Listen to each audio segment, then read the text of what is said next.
I love doing that. Every time I got a gig, coming home and having a good old sunny kiss on a hot day. It's like 30 degrees plus. Today it was. Ooh.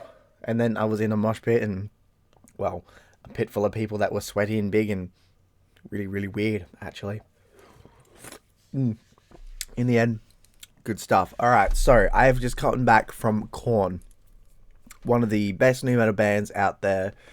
And it's funny, I've seen so many good new metal bands, including Disturbed, which I know I wouldn't really call them new metal, but there's some elements there. The other ones were Mudvayne and Cold Chamber, and now Korn. I mean, hells yeah. Okay, so first up, what a great ending to 2024 in terms of the bands that I've seen this year, from Creator, In Flames to freaking Pantera to Hylung to just so many bands. And you know what? I have lists. Disturbed was one of them as well, and I've got an entire list of bands you can see on my channel of what I've seen this year. I've seen a lot. And next year I've got Opeth, Metallica, Suicidal Tendencies. They were another one I saw this year. Vicious Grooves as well. But yeah, I got Suicidal Tendencies, Evanescence next year, Cavalera, Sepultura. Well, I mean, Cavalera is Sepultura, sorry. But yeah, Cavalera, hopefully Slipknot. Their tickets go on sale tomorrow, so hopefully I'll see them in March. Yeah, Ailstorm. Like, I've got so many good bands, like Testament. Like, I got so many good bands, and there's so much more. Ailstorm, yeah, I got Ailstorm, yeah. Woo! So many big bands already coming next year. And I've seen some of the biggest bands this year, including, like Fear Factory and obviously the Froth and Fury and all that. Look, I could brag about, not brag, I hate saying brag, but I could talk about all these big bands that I've seen. All my favourite bands, all my great bands, all these awesome bands that you should see. But let's get into Korn. And they were amazing. I mean, their new metal sounded great. Singing could have been a bit higher up, I think, but for the most part, I don't know where I'm getting port from. For the most part, it was well done. Visual spectacular. It was a sold out show at the Adelaide Entertainment Centre, which is somewhat rare. Yeah, all sold out, full of ladies, which I found very interesting. I get it. A lot of men too, but I think there was a lot of women there who really, because I think they love the voice, they love the lyrics, and they love the music too. And new metal kind of just, I think, really rock and rolls with a lot of women in a good way, of course, because I like new metal. I don't get the crap when everyone's like, oh, new metal wasn't very good. It's like, no, new metal was great. You just didn't get the good bands, or you just don't like that sort of genre. I mean, I'm not the biggest fan of metalcore, but I still listen to it and some of it, and I'm like, this sounds great. I couldn't say this is a bad genre because there's music there I like. So, but yeah, everybody has their own little weird thing with new metal, metalcore, and all that crap. And let them. I don't care. Good stuff. Those genres, and yeah, Korn just out of the park. This just jumping right in, dancing around, and it was so good. They even played a bit of Metallica during one of their songs. In the end, they started playing Metallica, which I thought was really good. Everybody actually got pretty hyped up for that. They got us all to get down and give us the finger to them and like F you, which I thought was great too. There was a lot of interactions as well. Not always with the audience. He didn't like stop and do like a one-on-one session of, yeah, welcome to Korn, like Korn, nice to meet you. He's like, yeah, 30 years of Korn, man. Let's rock and roll, get crazy. Like, stuff like that, which is what you'd expect from the band. It was great. And they ended it on Freak on a Leash. And I was like, the entire time, I'm like, oh man, I hope they play Freak on a Leash. It's one of my favourite songs. Cliched as it is, it's one of my favourite songs. That and Can You Hear Me, I really, really enjoyed. And they played for an hour, did the whole goodbye, came back and did about 3 more songs. And their last song, I wanna freak on a leash, I wanna be new. Everybody went crazy. They had confetti flying everywhere. Everybody was crazy, dancing, jumping up in the air. The energy was palpable. The energy was fantastic. A lot of young, old, and middle-aged metalheads. Me being one of the middle-aged and young as well. It was good time. Not many dickheads around. There's obviously going to be some dickheads, but there were not as many as usually you see in any pit, really. But yeah, it was just a lot of fun. It brought everybody together. Everybody was having a good time. Everybody was rocking out and moving and just jamming. It stunk by the end of it, of course. And when they were throwing all the stuff around, everybody was getting on everybody's hands trying to grab it and stuff. And I'm like, yeah, cool. Some guy almost fell on me. But he caught it. Like he went up on his mate to catch the drummer's stick, and he caught it. And I was behind him, and if he didn't catch it, I probably would have caught it. And I was like, oh damn it! And as he caught it, he fell on me, and I'm like, oh you. Doesn't matter. This year I got the drumstick from Creator, so I'm happy. You know, that's all I need. Yeah, fun time. Good, fun set, great set, positive set. Very obviously their older stuff, being 30 years. And their last band there too was from England, which was great. They had a really good djenty sound as well.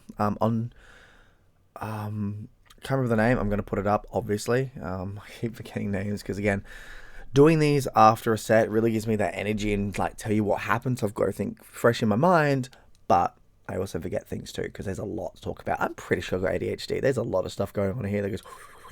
So, yeah. But the first band was great. It had some good djenty stuff, good vocals as well. Very clean and clear. And then graspy when they needed to be. I'm going to check them out and check out some of their stuff, their raw stuff. And yeah, Korn came in, rock and roll, bang, bang, bang. Like, it was like, oh, the energy, just the energy these guys had was fantastic. You could not tell these guys, it's been 30 years since that album, which was great. However, let's get to the merch, because that's where it gets interesting. So, I only bought two things. The Korn hat, which is actually really nice, really good stuff. That's just the leftover thing they always put out, the Flexitech. Feels good, bit flexy, you know, looks nice on the head. Korn, caught up, nothing here, but that doesn't matter. Nice embroidering, looks great, as usual. And then we got the t-shirt. They only had 2 t-shirts. The rest were, now today was a 30-degree day. The rest of things you could buy were long sleeves and like jumpers and jackets and stuff like that. Here's the thing. The long sleeve was $85. These were $60. Not too bad there. But $85 for a long sleeve. Okay, fair enough. I've seen crazier. And then $185 to $200 for a lot of the other things too, like the hoodie and all that. And I'm like, oh. They had a jersey jacket, right? A jersey shirt of Korn. It was like $185. I'm like...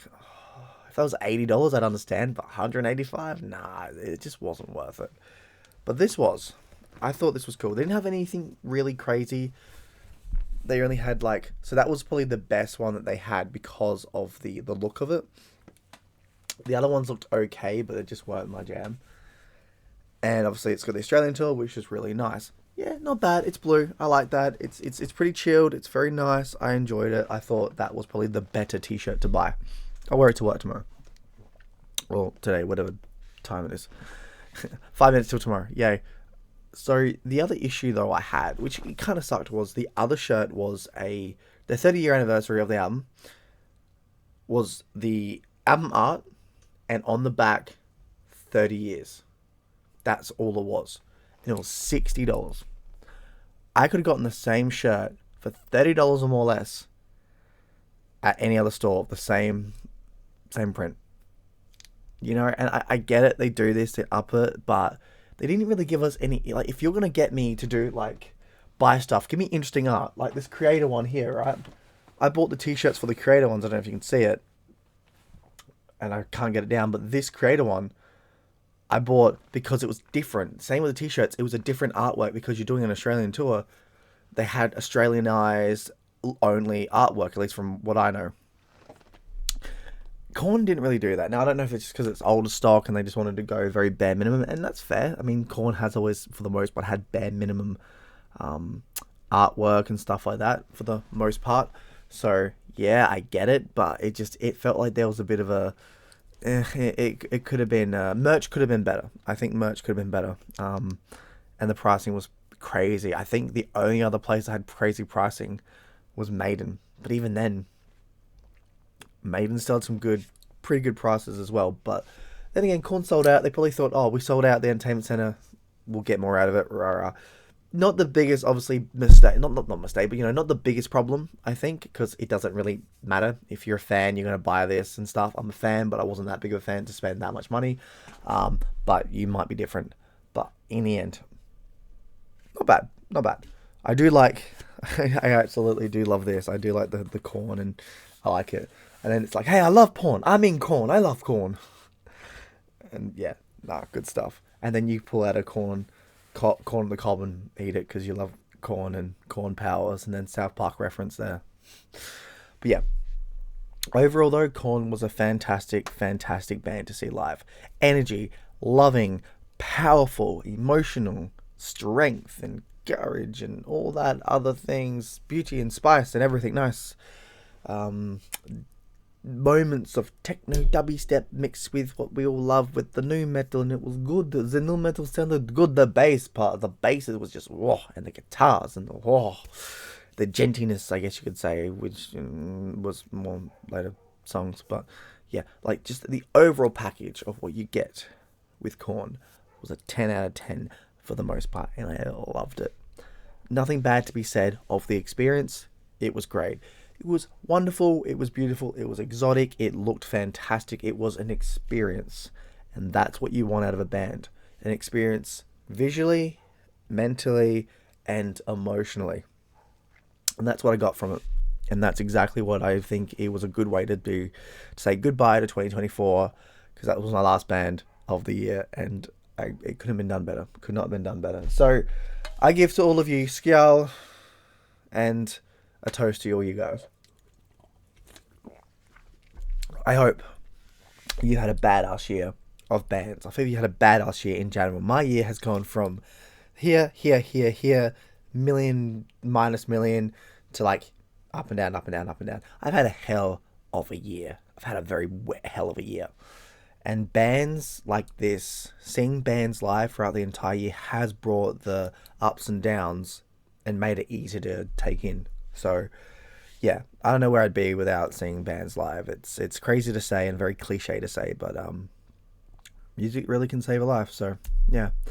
Anyway, Aussie Viking out. Send Valhalla. Great stuff. Check them out if they're near you, and just rock and roll and have a good one.